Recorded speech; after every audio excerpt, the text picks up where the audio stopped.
The content discussed in this video is presented strictly for the purposes of commentary, criticism, and review. All copyrighted materials referenced are used under the doctrine of fair use, as outlined in Section 107 of the U.S. Copyright Act. This channel does not claim ownership of any third-party works discussed. Views expressed are analytical, not personal endorsements of the material. The goal here is analysis and critique. Nothing more, nothing less. Let's get into it. You see it everywhere, right?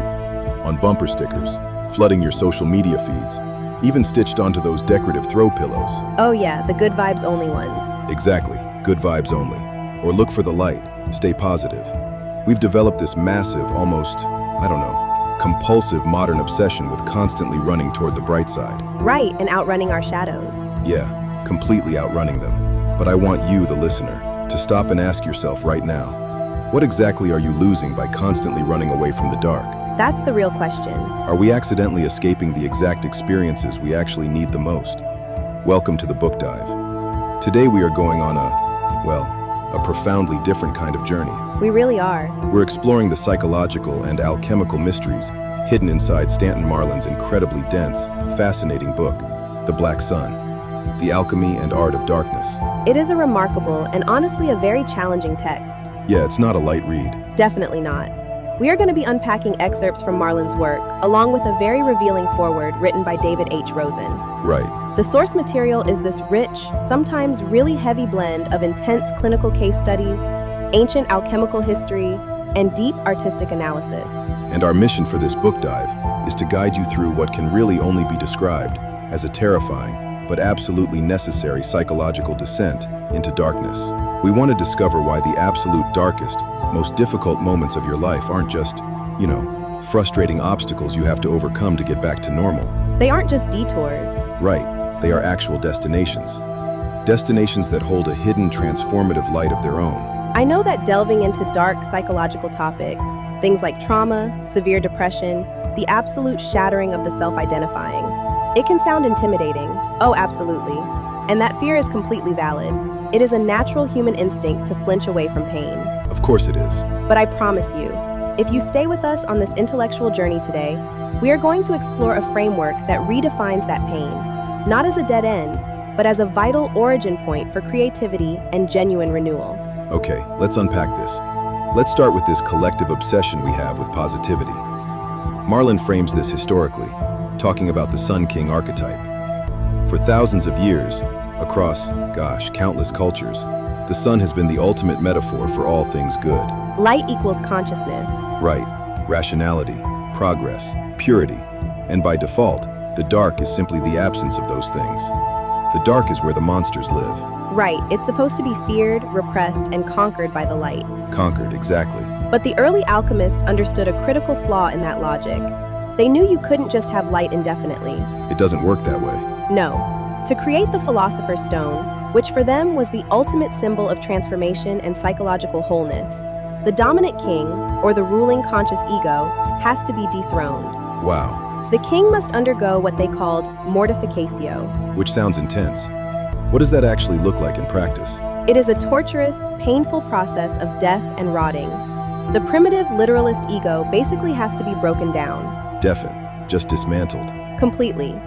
This initial black stage of the alchemical process is called the nigredo. It is a total descent into the underworld, what the Greeks called anechia. Okay. Think of the nigredo, kind of like the process of composting.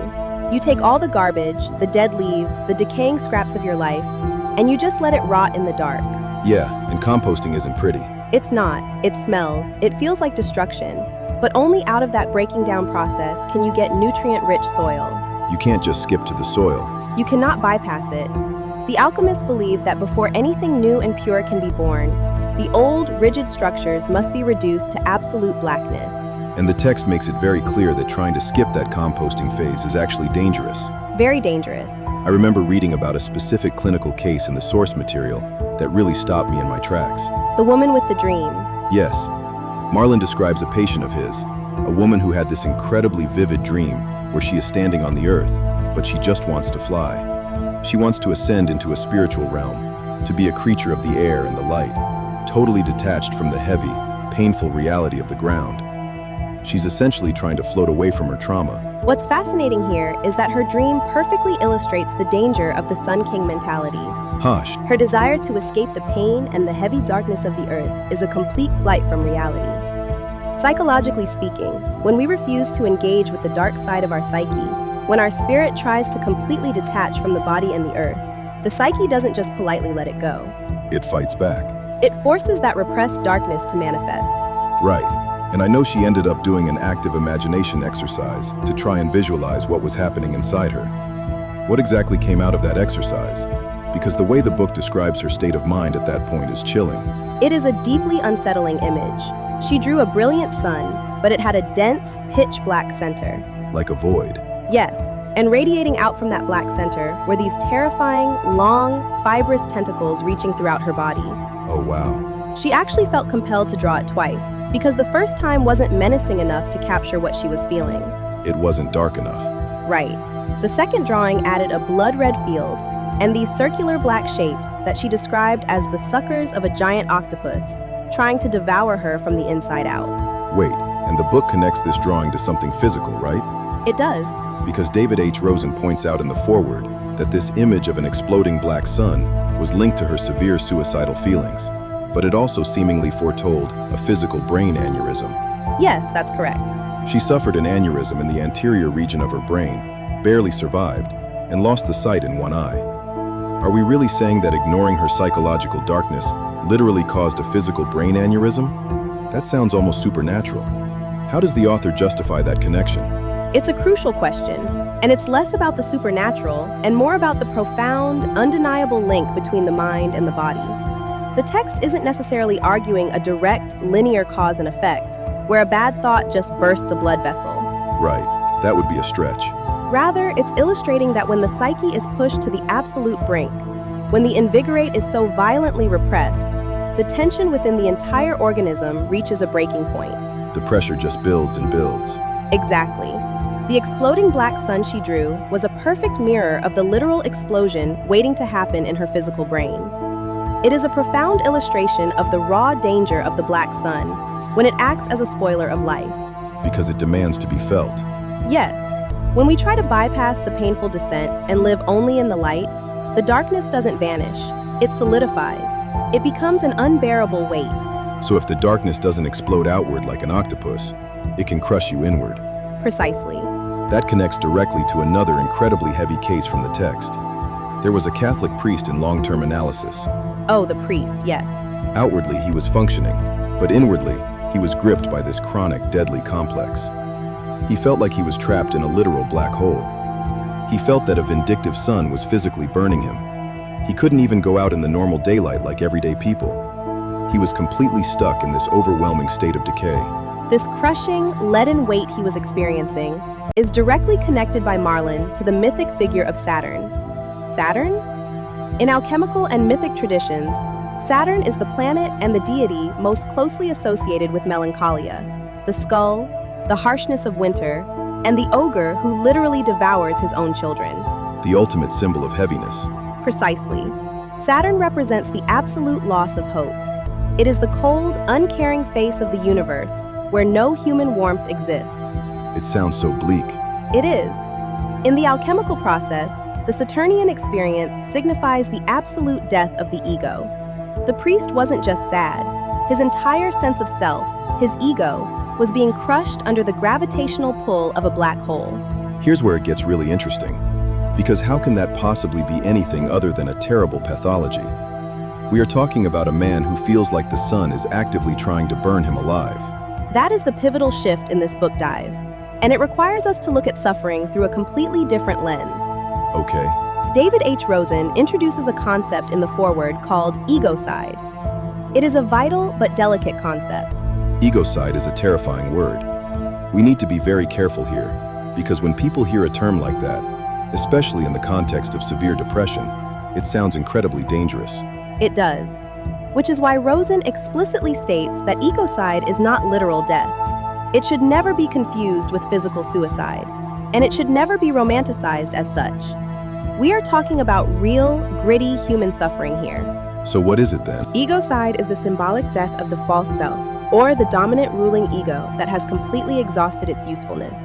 The priest's old way of being in the world, his old, rigid identity, was no longer viable. It had to die so that something else could live. Do want you, the listener, to really think about this for a second. Have you ever experienced a moment in your life where your old identity just completely shattered?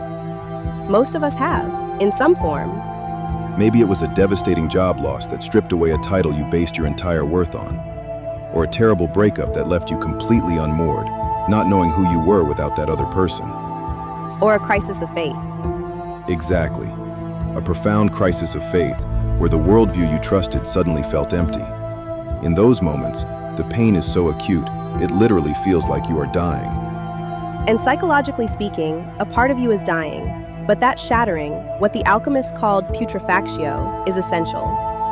It's the composting again. Exactly. Rosen explains that this symbolic death is the necessary underground psychic soil where the seeds of the true self can actually germinate. That's a powerful image. Just as a physical seed must break open, lose its hard outer shell, and decay in the dark dirt to become a tree, the ego must be analyzed to death. We actually have to suffer through the blackness to allow our authentic self to be reborn. So we can't save it. If we try to rescue the ego too soon, if we try to artificially pull someone out of the dirt before the seed is cracked, we interrupt the alchemy. It fundamentally reframes those moments of total agonizing collapse. You aren't just breaking down, you are breaking open. Breaking open, yes. But the sources take this even further into what feels like a pure paradox. The core mystery of the soul's nightingale is that it is not just an absence of light, the text argues, it is a darkness that actually shines. Right. How do we even conceptualize that? It is a difficult concept for the rational daylight mind to grasp. A darkness filled with light feels like a contradiction. But this is exactly where Marlin turns to the art world. Because artists see things differently. Because artists have been trying to capture this exact phenomenon, this feeling, for decades. The text brings in some amazing visual examples for this, like the painter Mark Rothko. Yes, perfect example. He is famous for those massive, towering black-on-black paintings. When you stand in front of them, they aren't just flat, empty voids. There is a depth to them, a pulsing quality to the blackness that almost feels alive. Yes, and Marlin also points to the artist Anselm Kiefer, who created a piece literally titled The Negredo. It features this heavy, illuminated black sky. These artists are pushing painting completely beyond its thinkable, graspable limits to capture something profound about the human soul. They aren't just painting black squares. No, they aren't painting the absence of light. They are painting a light that exists intrinsically within the dark. Is there a psychological term for that? That light inside the dark. In alchemy, this specific concept is called lumen naturae, the light of nature. It is the light of darkness itself. Lumen naturae. The alchemists believed there was an inner luminescence, a divine spark buried deep within the absolute blackness of matter. But here's the catch. There's always a catch. You can only perceive this lumen naturae when all the external, artificial light of the conscious ego is completely stripped away. You essentially have to close your eyes to the blinding sun of the outside world to be able to see the faint glowing spark on the inside. Precisely. It is a subjective inner illumination that only reveals itself in the very depths of the Negredo when you feel most lost. It's one thing to see this pulsing darkness in a Rothko painting, but what happens when this darkness completely consumes someone's entire belief system? That is the real test. That brings up the third clinical example from the text, which is arguably the most mind-bending of all. The text details the journey of a pastoral counselor. Oh, this case is incredible. This was a man whose entire life, his career, his identity, was built on faith and guiding others toward the light. But he suffered a catastrophic depression. It was so severe, he required an 8-month hospitalization. Which is staggering to think about. To be the person everyone looks to for spiritual guidance, and to suddenly find yourself in a psychiatric ward for 8 months. Everything he knew was gone. During this time, he became entirely obsessed with the image of a black hole. He felt like his life, his faith, his god. Everything was just being sucked into this inescapable cosmic dungeon. How does someone recover from that? How do you treat someone who believes they are being swallowed by a literal void? If we connect this to the bigger picture, the incredible part is that he didn't recover in the sense of going back to the way things were. He didn't just snap out of it. No, he didn't bounce back to his old sunny faith.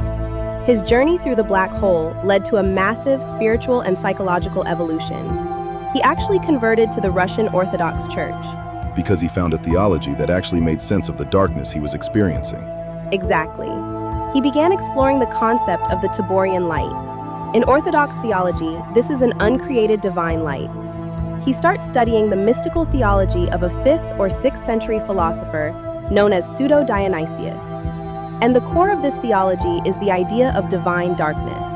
Hold on, we are jumping from Jungian psychoanalysis into 6th century Christian mysticism. It's quite a leap, I know. Walk me through that. What does Pseudo-Dionysius mean by divine darkness? Think of it like looking directly into a massive industrial spotlight. It is undeniably made of light, but it is so intensely bright that it completely blinds you. Harps your vision out. You effectively see nothing but black. Pseudo-Dionysius argued that the ultimate reality of the divine isn't a comforting, easy-to-understand desk lamp. Right. It is a light so overwhelmingly powerful, so beyond human comprehension, that to our limited minds it registers as absolute darkness. Absolute, terrifying darkness. Darkness of unknowing. Yes. The pastoral counselor realized that plunging into the terrifying darkness, where he was stripped of all his intellectual knowledge, all his theology, and all his comforting platitudes, was actually in advance. In advance? Yes. Entering the darkness of unknowing is a higher state of spiritual awareness than just resting in partial, comfortable light. That completely flips the narrative. The terrifying black sun he was fighting during those 8 months wasn't a demon. It was a manifestation of the divine that was simply too vast for his previous ego to comprehend. So, what does this all mean? We started this deep dive talking about a society that tells us to only look for the light. Right, good vibes only. We looked at the violent dangers of ignoring our psychological darkness, the crushing Saturnian weight of depression, the absolute necessity of letting our old egos die, and this mystical idea of a darkness that shines. It's a lot to process. How do we tie all these massive concepts together into something we can carry with us? It fundamentally rewrites our entire understanding of human suffering. The core philosophy of Marlin's work is that darkness is not merely a waiting room for the light. It's not just a transit lounge. It is not just a miserable transit lounge you have to sit in, tapping your foot until the good times return. Darkness is a destination in itself. Wow. The black sun is a paradox where absolute destruction and immense, profound creativity exist at the exact same time. You need both. You cannot have the genuine renewal of the true self without the agonizing putrefaction of the false self. The Negredo isn't a mistake, it's the required starting point. It changes everything about how we view our own struggles. It means that when you inevitably face your own dark night of the soul, because you will, we all do at some point, your goal shouldn't just be to blindly rush back to the light as fast as possible. Don't run for it. You don't need to slap a good vibes only sticker over a shattered identity. There is deep, profound alchemy happening in the dark. Surely. There is an intrinsic, glowing light hidden within your deepest struggles. And if you can endure the Negredo, if you can sit in the compost, you will discover a version of yourself that the daylight could never have produced. Which leaves us with one final, incredible thought to mull over. We spent this entire time talking about black holes as psychological and alchemical metaphors. Right.